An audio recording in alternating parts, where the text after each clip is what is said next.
Eu sou Ildeu Moreira, sou presidente da Sociedade Brasileira para o Progresso da Ciência, a SBPC, e professor do Instituto de Física da Universidade Federal do Rio de Janeiro. Neste momento, nós estamos discutindo no Brasil inteiro, evidentemente, a situação da pandemia, a grave crise sanitária, econômica, social que nós estamos vivendo. E a SBPC reúne em torno de 146 entidades científicas das mais variadas áreas do conhecimento e também interage com muitas outras entidades da sociedade civil, como o Clube de Engenharia, a ABI, a OAB, a CNBB, a Academia Brasileira de Ciências e muitas outras entidades nesse momento que é importante a sociedade civil brasileira estar consciente da crise que nós estamos vivendo e de como implementar a maneira de superá-la.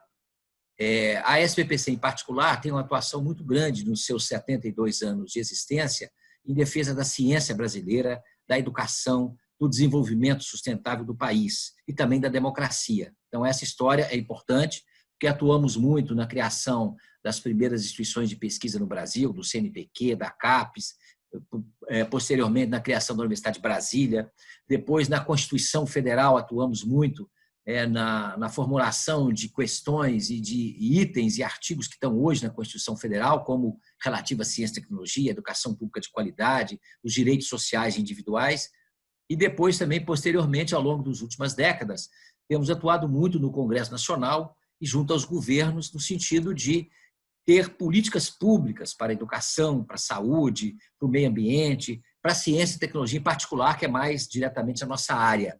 Então, nós temos uma atuação bastante diversificada no Brasil inteiro e, nos últimos anos, com o quadro grave de redução de recursos para a ciência e tecnologia no país, a partir, fundamentalmente, de 2015, que essa redução foi muito acentuada e continua muito grave, nós nos manifestamos inúmeras vezes, fizemos atividades no Congresso Nacional, audiências públicas no Congresso, atuações nas cidades brasileiras e fizemos essa marcha pela ciência desde 2017. Fizemos em várias cidades brasileiras para chamar a atenção da sociedade, dos gestores, dos parlamentares, da importância da ciência e do quadro de redução de recursos acentuado que estava existindo. Então, para vocês terem ideia, nós temos hoje para investimento em ciência, tecnologia e inovação, o Ministério dessa área tem em torno de 1/3 do que tínhamos 10 anos atrás. Então, é uma redução extremamente drástica. Eu vou voltar a colocar algum desses pontos um pouco à frente, mas isso nos moveu a fazer marchas pela ciência, movimentos desde 2017, como eu mencionei. Fizemos 2017, 2018, 2019 e esse ano, em função da pandemia, iríamos fazer novamente, com atividades dentro do Congresso Nacional em particular e na sociedade, em várias cidades brasileiras. Com a questão da pandemia, obviamente, nós que defendemos o isolamento social como uma estratégia, uma medida importante para prevenir o grande contágio que a Covid-19 proporciona, nós resolvemos fazer uma marcha virtual pela ciência. Então, no dia 7 de maio, nós fizemos atividades no Brasil inteiro, atividades de debates virtuais com especialistas, com médicos, com cientistas, com pesquisadores de várias áreas, discutindo a questão da pandemia e também a questão da ciência, a situação da ciência brasileira, da tecnologia brasileira, da inovação no Brasil e como são instrumentos importantes, tanto para o enfrentamento da pandemia quanto para a superação dos graves problemas que o país tem para frente, no pós-pandemia. Então, essa marcha teve bastante êxito. Nós atingimos mais de 1 milhão de pessoas pelas redes sociais, tivemos muitas atividades no Twitter, 800 mil pessoas participaram de alguma maneira.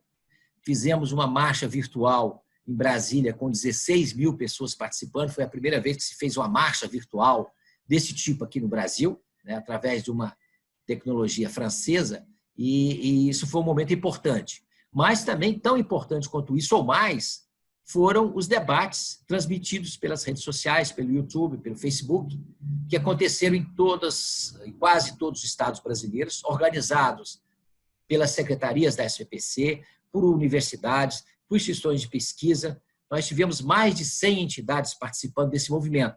Então, houve debates a partir de 8 da manhã até 10 da noite, em vários locais, exatamente apresentando para a população brasileira a análise dos cientistas, dos médicos, dos pesquisadores, de como está a situação da pandemia, quais as soluções ou medidas que devemos adotar, e também discutindo a situação da ciência em seus vários aspectos.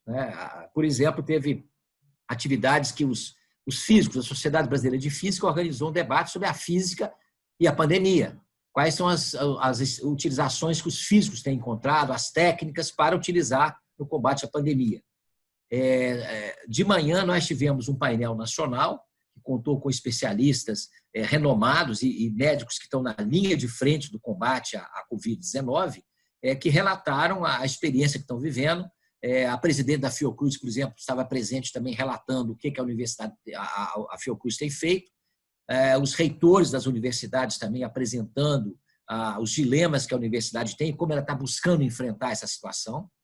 E foi um debate muito rico, com várias opiniões e vários pontos de vista e várias sugestões do que fazer. E na parte da tarde nós nos dedicamos mais nacionalmente à discussão do quadro da ciência brasileira. Então convidamos também pessoas representativas e conhecedores do tema, de várias entidades importantes que têm lutado pela ciência brasileira, como o movimento dos empresários, a mobilização empresarial pela inovação, estava presente, o presidente da fundação, do Conselho de Fundações de Amparo à Pesquisa do país, que são importantes nos estados, das fundações estaduais, o presidente da Academia Brasileira de Ciências, o presidente da Associação dos Reitores das Federais. Portanto, a gente tinha um painel, a Flávia, que é presidente da Associação Nacional de Pós-Graduando. Então, nós tivemos um painel genérico, evidentemente, porque o tempo não era tão vasto, mas permitiu apresentar um quadro para a população da situação da ciência brasileira hoje. Então, ali nós tratamos do que a gente chama de certo desmonte que está acontecendo nos últimos anos, com a redução muito acentuada de recursos para as várias áreas. Para vocês entenderem, eu vou exemplificar com as 3 principais agências que financiam a pesquisa no Brasil. O CNPq, que é a Casa do Pesquisador, criada em 1951, e que é uma agência fundamental para o apoio à pesquisa básica. Tem vários programas de bolsas para mestrado, doutorado, iniciação científica, programas importantes como os Institutos Nacionais de Ciência e Tecnologia, etc. Então, os recursos do CNPq caíram nos últimos anos significativamente. Hoje, o CNPq tem cerca de 60% de que tinha tempos atrás, ou até menos. Nesse ano, nós conseguimos manter o mesmo orçamento do ano passado, onde houve um problema sério com bolsas que não iriam ser pagas e conseguimos, num movimento grande no Congresso Nacional, recuperar recursos para isso. E o orçamento do CNPq desse ano se manteve o mesmo do ano passado, mas com uma dificuldade adicional, ou diferente, pelo menos. No ano passado, a gente tinha dificuldade no pagamento das bolsas, esse ano a dificuldade se transferiu para o fomento à pesquisa. Os editais, os projetos de insumos, as viagens, as feiras de ciência, os eventos. Então, tudo isso tem o recurso do CNPq até bastante reduzido. Mas, no caso do CNPq, eu acho que foi uma ação importante no ano passado e a gente conseguiu, de certa maneira, equilibrar o orçamento do CNPq.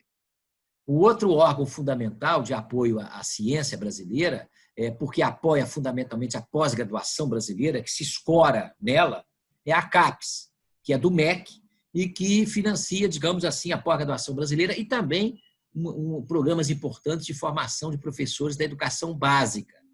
A CAPES teve uma redução de recursos do ano passado para esse de 25%. E a CAPES já vinha perdendo recursos nesses últimos anos. Então, isso é uma questão bastante crítica, e o que significa que vai haver, quase com certeza, se esses números não mudam, redução de bolsas. E está havendo, nesse momento, uma discussão bastante intensa com a CAPES, com os programas de pós-graduação, porque está sendo feito um rearranjo dos critérios de distribuição de bolsas. Então, tem toda uma discussão em torno disso que a comunidade científica tem acompanhado com preocupação, e a SPPC também.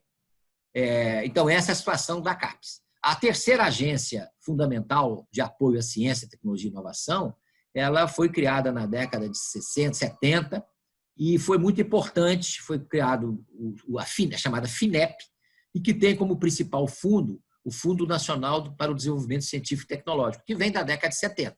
A FINEP foi criada um pouquinho antes. E esse fundo é o fundo que permitiu, ao longo dessas décadas, o apoio à infraestrutura das universidades, dos laboratórios, subvenção econômica para pequenas e médias empresas, criação de parques tecnológicos. Então, tem um cabedal já muito significativo de resultados provenientes dos recursos desse fundo.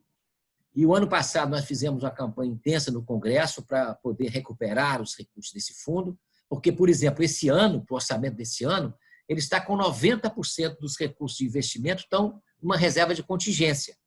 Significa que de 5 bilhões, mais ou menos, que poderiam ser usados, vão ser usados apenas 600 milhões, o que é uma coisa absolutamente lamentável e, a nosso ver, inclusive ilegal, porque os recursos desse fundo são provenientes de setores econômicos que descontam 1%, né, da sua receita operacional, digamos assim, do que movimenta ao longo do ano, setores econômicos da área do petróleo e gás, da área elétrica, e que vão para a pesquisa e desenvolvimento.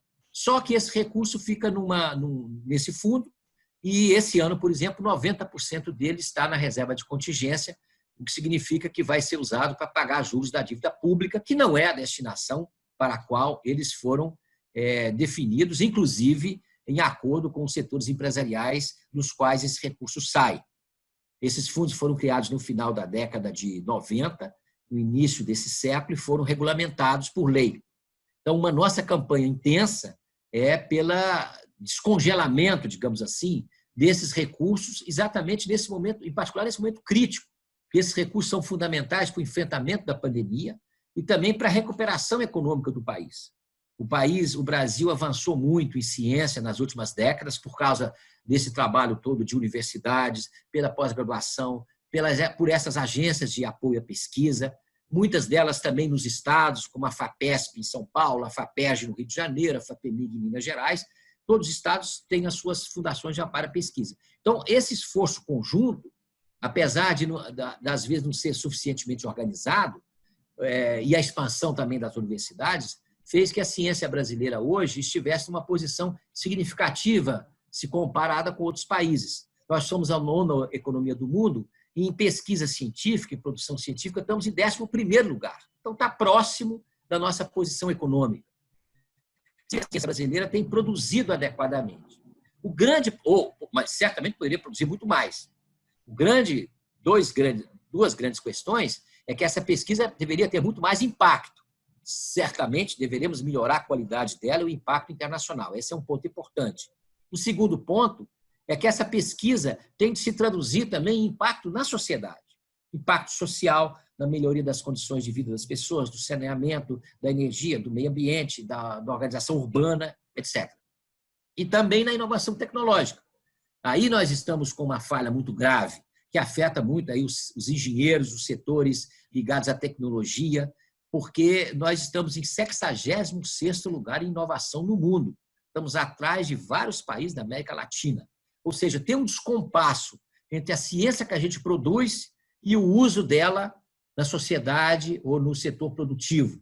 Então, essa é uma questão histórica que certamente nós temos de discutir e não depende só das instituições de pesquisa, depende delas também, das universidades, mas o Brasil tem um legado muito pesado de burocracia, muito acentuada, tem um legado de falta de tradição, de interação entre as universidades e o setor privado, de um setor privado que frequentemente vê o seu trabalho apenas como exploração de recursos e não produção de coisas novas, que envolve risco. Portanto, temos aí um grande desafio. Então, essa marcha virtual pela ciência teve esse aspecto de valorizar esse aspecto, discutir toda essa conjuntura e dentro do momento dificílimo que estamos vivendo. Então, tiramos lá muitas ideias, muitos debates, e certamente prosseguirão, para discutir a importância das medidas que vêm da ciência, as medidas que vêm dos setores especializados em saúde, dos profissionais da saúde, da Organização Mundial da Saúde, essas medidas que os governos brasileiros tinham de adotar. Alguns governantes estão fazendo isso nos estados e municípios, mas outros não. Então, essas mensagens, inclusive do presidente da República, descaracterizando várias dessas medidas, são muito preocupantes. Então, isso também foi um ponto nosso de discussão nessa marcha. E para finalizar essa discussão sobre a marcha virtual da ciência, eu queria mencionar também que nós divulgamos um manifesto chamado Pacto pela Vida e pelo Brasil, assinado por várias instituições nacionais de tradição importante, como a OAB, a CNBB, a ABI, a Academia Brasileira de Ciências, a Comissão Arnes e a SBPC. Nós divulgamos esse documento exatamente como um chamado à sociedade brasileira para que a gente possa, nesse momento de extrema dificuldade, estarmos unidos em torno de alguns pontos comuns. O primeiro deles, a solidariedade com todos, inclusive com os mais pobres. E aí isso passa por cima da economia. Isso certamente enfrenta uma questão dificílima no Brasil, que é a extrema desigualdade social e econômica que nós temos.